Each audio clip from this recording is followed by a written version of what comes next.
ఎండలు మండిపోతున్నాయి. మండుతున్న ఎండల నుంచి ఉపశమనం పొందేందుకు ఏ చల్లని పానీయమో తాగుతుంటాం. అయితే చల్లని పానీయాలు తాగితే ఉపశమనం మాట దేవుడెరుగు, ఆరోగ్యం మాత్రం మటాషే. ఎందుకంటే పండ్ల రసాల్లో వాడుతున్న ఐస్ తయారీలో కనీస ప్రమాణాలు పాటించడం లేదట.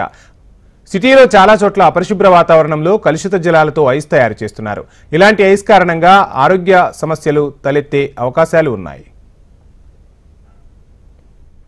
రోజురోజుకి పెరిగిపోతున్న ఉష్ణోగ్రతలతో జనం అల్లాడిపోతున్నారు. మండే ఎండల నుంచి ఉపశమనం కోసం జనాలు శీతల పానీయాల వైపు పరుగులు తీస్తున్నారు. అలా చల్లచల్లని డ్రింక్స్ తాగి ప్రజలు కాసేపు సేద తీరుతున్నారు.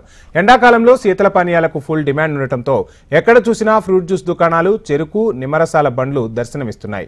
అయితే పండ్ల రసాల వ్యాపారులు నాణ్యమైన ఐస్ను వాడటం లేదట.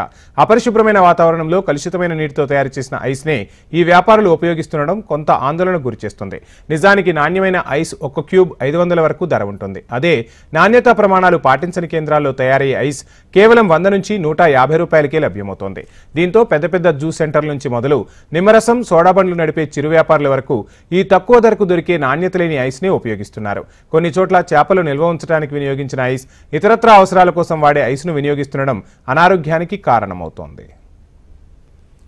ఇక ఐస్ తయారీ కేంద్రాలపై ఎలాంటి పర్యవేక్షణ లేకపోవడంతో అడ్డగోలుగా ఈ తయారీ కేంద్రాలు వెలిశాయి. ఐస్ తయారీలో కనీస ప్రమాణాలు పాటించని వీటి నిర్వాహకులు అపరిశుభ్ర వాతావరణంలోనే ఐస్ను తయారు చేస్తున్నారు.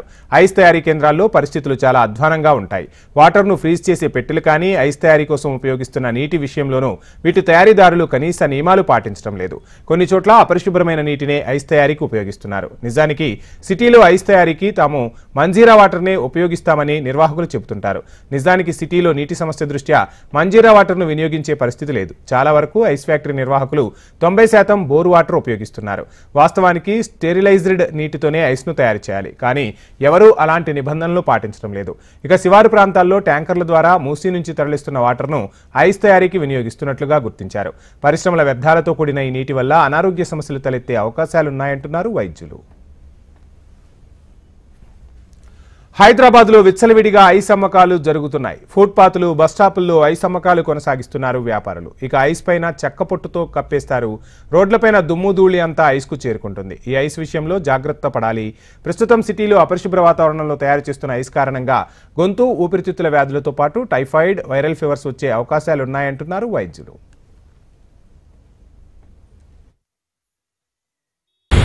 ఎండాకాలంలో చాలా మంది జ్యూసులు తాగుతూ ఉంటారు. అయితే హైదరాబాద్లో ఇప్పటికే చూసుకుంటే అయితే ఎండలు మండిపోతున్నాయి. దీంతో మాత్రం బయటికి వచ్చినప్పుడు ఉపశమనం పొందడానికి చాలా మంది జ్యూసులు తాగుతూ ఉంటారు. అలాంటి జ్యూస్లలో మాత్రం డేంజర్ అయినా మనల్ని చంపుతుందని తెలిసి కూడా ఐస్ని ఎక్కువగా యూజ్ చేస్తూ ఉన్నారు. చల్లదనం కోసం మాత్రమే ఐస్ని చూసుకుంటున్నారు. కానీ దాని వెనకాల మనకు ఎన్ని అనారోగ్యాలకి గురవుతామా అని మాత్రం ఎవరు ఆలోచించలేదు. అంటే ఐస్లో చూస్తే ఇప్పుడు విచ్చలవిడిగా మనకు దాన్ని పొట్టు పైన పెట్టి అమ్ముతున్నారు. ఎక్కువగా మనకు మెయిన్ రోడ్ల పైన ఉన్న సైడ్ ఫుట్పాత్ల పైన, మార్చరీస్ దగ్గర కూడా చాలా వరకు అమ్ముతున్నారు. ఏ ఐస్ ఎక్కడి నుంచి తీసుకొస్తారో కూడా ఎవరికి తెలియని పరిస్థితి ఉంది. దీనివల్ల అనారోగ్యంకి కూడా చాలా మంది గురవుతూ ఉన్నారు. ఐస్ అంటేనే డేంజర్ కిల్స్.